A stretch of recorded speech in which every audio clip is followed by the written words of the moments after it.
नमस्कार दोस्तों, 915trade.com के एक और वीडियो में आपका स्वागत है। हम एक 5 पार्ट सीरीज बना रहे थे ट्रेड सेटअप को पहचानने के लिए। उसका एक और वीडियो आज हम लोग आपको प्रेजेंट करने वाले हैं। इससे पहले वीडियोस में आपने ऑलरेडी ट्रेड बायस के बारे में देखा है, एंट्री कैसे लेनी है ये भी आपको पता चल गया है, स्टॉप लॉस कैसे करना है या फिर एग्जिट कैसे करना है ये भी आपको पता चल गया है। आज हम लोग देखेंगे कि साइडवेज मार्केट को हम कैसे अवॉइड कर सकते हैं। ऑलरेडी आपने पिछला वीडियोस अगर नहीं देखा है तो आपसे रिक्वेस्ट है कि आप वीडियोस आप देख लें। उसमें आपको ये सारी चीजें बहुत हेल्प करेंगी कि कॉल लेना है, पुट लेना है पता चलेगा, एंट्री कहाँ से लेनी है पता चल जाएगा आपको, स्टॉप लॉस या ट्रेलिंग स्टॉप लॉस या फिर ट्रेंड को कैसे राइड करना है ये भी आपको पता चल जाएगा। तो ये सारी वीडियोस देख लीजिए और आज के वीडियो में हम लोग डिस्कस करेंगे कि हम साइडवेज मार्केट को कैसे हम लोग एनालाइज करें, पता करें कि मार्केट साइडवेज होने वाला है कि नहीं है और कैसे वो मार्केट्स को हम लोग या तो अवॉइड कर सकते हैं या फिर कौन है जो मार्केट में वैसे मार्केट में ट्रेड कैसे हम वो मार्केट को अवॉइड कर सकते हैं या फिर कौन है जो उस मार्केट में भी शायद थोड़ा एडवांटेज ले सकते हैं। ये हम आज के वीडियो में डिस्कस करेंगे।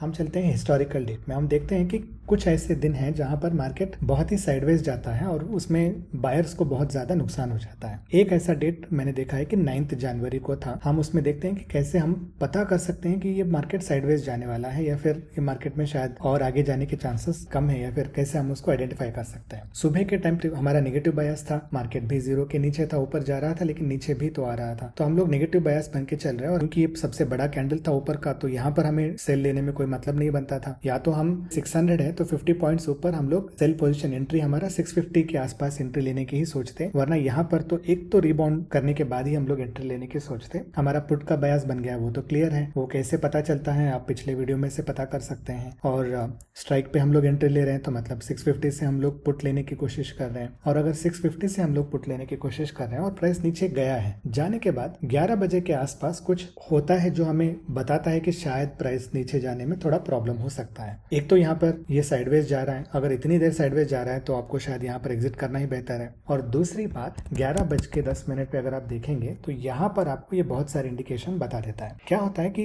अगर किसी दिन इतना सारा कॉल का वॉल्यूम बनता है, अगर ट्रेंड बनना है इस दिन इस तरफ आपको इतना सारा वॉल्यूम नहीं दिखेगा। 27 लाख, 11 लाख, 17 लाख, 13 लाख, इतना वॉल्यूम इतनी दूर तक तो बिल्कुल नहीं बनता है। अगर मार्केट को ट्रेंड करना है तो यहाँ पर पुट्स बिल्कुल भी नहीं दिखेंगे। कोई भी ट्रेंडिंग डे आप उठा के देख लीजिएगा, अगर पुट मार्केट नीचे आ रहा है, कॉल्स तो स्ट्रांग रहेंगे ही लेकिन पुट्स इतने स्ट्रांग नहीं रहेंगे। 23,500 पे इतना स्ट्रांग पुट का रहना ये आपको बताता है कि शायद और नीचे जाना थोड़ा मुश्किल ही है और यहाँ पर इनको इंटरेस्ट भी नहीं है। 23,450 के आसपास इनका इतना इंटरेस्ट भी नहीं था। लेकिन हुआ क्या, एक तो यहाँ से रिबाउंड करके फिर ऊपर की तरफ जा रहा है। बायस तो नेगेटिव है तो जाना तो शायद थोड़ा और नीचे ही जाना है, लेकिन कितना नीचे जाएगा, ज्यादा नीचे जाने की चांस है कि नहीं ये आपको यहाँ से पता चलेगा कि एक तो यहाँ पे रेंज इतना बन रहा है कि इनको शायद और नीचे 450 तक लेके जाने का इनको इंटरेस्ट भी नहीं है। शायद ज्यादा से ज्यादा 500 या 550 तक ही उनको प्राइस को बेसिकली रखना है, उससे नीचे शायद उनका इंटरेस्ट भी नहीं है। और पुट्स भी बहुत स्ट्रांग है, ये आपको बताता है कि ये ज्यादातर साइडवेज की तरफ ही रहने वाला है। ये और भी आपको ज्यादा क्लैरिटी मिल जाता है। आप देखिएगा इनको अभी भी इंटरेस्ट नहीं है 450 में, 500 में बहुत ज्यादा पुट वॉल्यूम है और प्राइस कहीं जाने का इंटरेस्ट ही नहीं है। अभी तो रेंज बिल्कुल पता चल गया है कि 500 और 600 के बीच में ही है,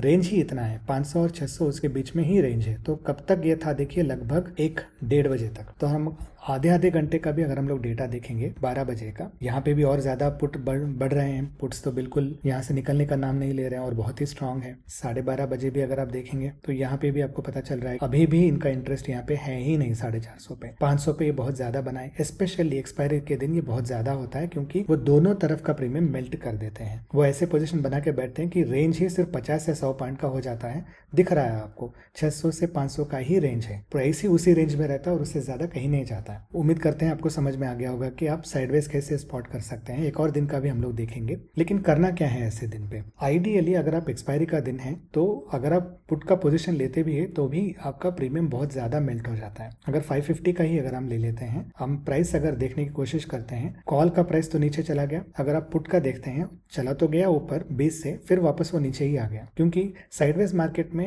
एक परफेक्ट एंट्री लेके थोड़ा बहुत प्रॉफिट बनाना थोड़ा मुश्किल ही हो जाता है। एज अ बायर आपको आपको ज्यादातर अवॉइड करना चाहिए unless you got a perfect entry. आप अवॉइड ही करें। साइडवेज अगर मार्केट है तो एज अ बायर हमें अवॉइड करना बेहतर है। ऐसा नहीं है कि हर रोज होता है, तो जब भी हमें स्पॉट करते हैं कि ये साइडवेज मार्केट दिख रहा है तो उसे आपको अवॉइड करना जरूरी है। एज अ सेलर आप अपने पोजीशंस बना सकते हैं। सेलर्स के लिए अच्छा पोजीशन बन जाता है।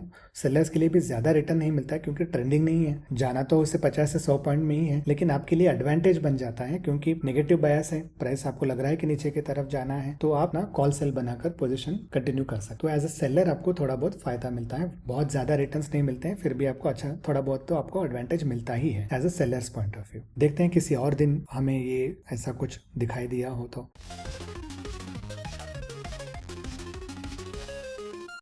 हाँ, 16 जनवरी का डेटा देखते हैं। तो 16 जनवरी के दिन क्या हुआ? नेगेटिव था, ये भी नेगेटिव निकला है, तो ऑब्वियसली हम पुट लेने की सोचेंगे। पहले कैंडल क्योंकि बहुत बड़ा था तो हम लोग सोचेंगे कि लगभग स्ट्राइक हमारा एटीएम का बाई लेने के लिए हम या तो कौन से एटलीस्ट देखते हैं कि 933 पे कौन से स्ट्राइक पे है। 350 400 तक तो जाना मुश्किल है क्योंकि ये ओपन ही वहां से हुआ है, 400 पे जाएगा नहीं, तो हमारा एंट्री लेने के लिए हमारा स्ट्राइक बनता है 350। अगर प्राइस 350 के आसपास आ रहा है ऊपर की तरफ जो कि आया था, तो हम लोग 350 से हम लोग सेल लेने की कोशिश करेंगे क्योंकि बयास हमारा बन गया है, तो एंट्री 350 से हमारा पुट बन जाता है। लेकिन उसके बाद क्या होता है? प्राइस नीचे आता है, थोड़ा बहुत कंसोलिडेट करता है, तो 10:30 के आसपास देखते हैं कि क्या होता है। अगर 10:30 को अगर आप देखते हैं, पहले वाले दिन हमने जो देखा था वही रिपीट होता है। देखिए यहाँ पर सेल तो बहुत, कॉल्स तो बहुत ज्यादा स्ट्रांग है, लेकिन इस तरफ 4.3 मिलियन का बन के रहना ये आपको बता रहा है कि ये लोग ज्यादा नीचे जाने नहीं देंगे इसे। 2.7 मिलियन, 2.9 मिलियन मतलब 40 लाख, लगभग 30 लाख, लगभग 30 लाख, 20 लाख, 18 लाख, इतने सारे कॉन्ट्रैक्ट का बनना, ये लोग नीचे से बहुत ही स्ट्रांग है। अगर नीचे से ये इतने स्ट्रांग है, ऊपर से तो ये स्ट्रांग है ही, ऊपर तो इसे जाना नहीं है, तो क्या होगा? तो प्राइस ऑब्वियसली आपको सैंडविच होते हुए दिखाई देगा। प्राइस रेंज में ही रहेगा, आपको 50 या 100 पॉइंट का रेंज बनाकर उस दिन छोड़ देते हैं। 10:30 बजे देखिए, अगर आप 11 बजे भी देखेंगे, 11 बजे भी 4 मिलियन है, 40 लाख है,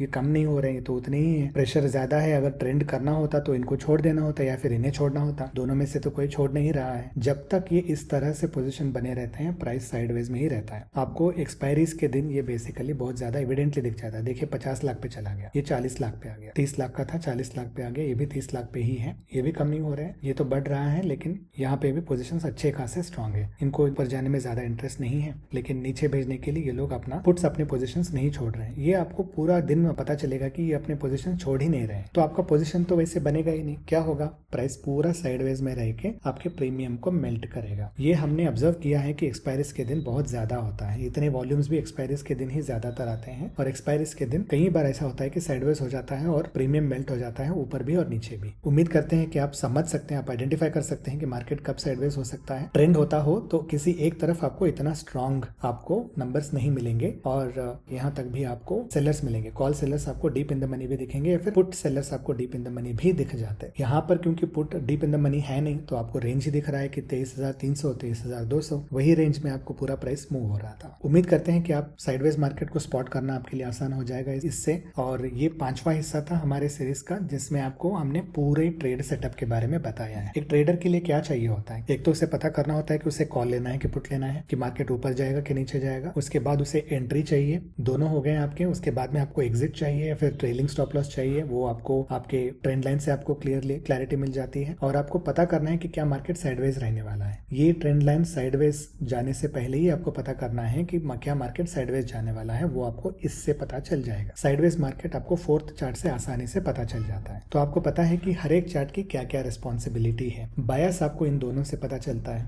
एंट्री आपको इसमें थोड़ा बहुत, और ज्यादातर आपको इससे पता चलता है कि कहाँ से एंट्री लेनी है, या फिर प्राइस एक्शन से भी पता चलता है। ये दोनों आपको अच्छे से हेल्प करते हैं। ट्रेंड राइड करने के लिए आपको ये चार्ट पता करता है कि कितना दूर जाना है। साइडवेज के लिए आपको ये बताता है कि कहाँ तक आप मार्केट क्या साइडवेज होने वाला है कि नहीं होने वाला है, ये आपको बताता है।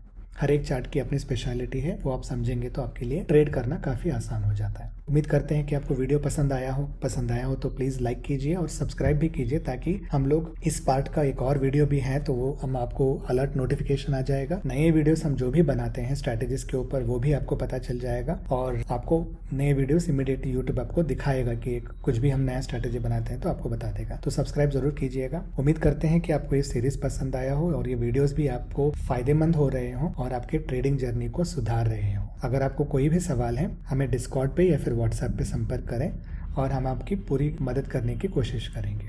Thank you so much.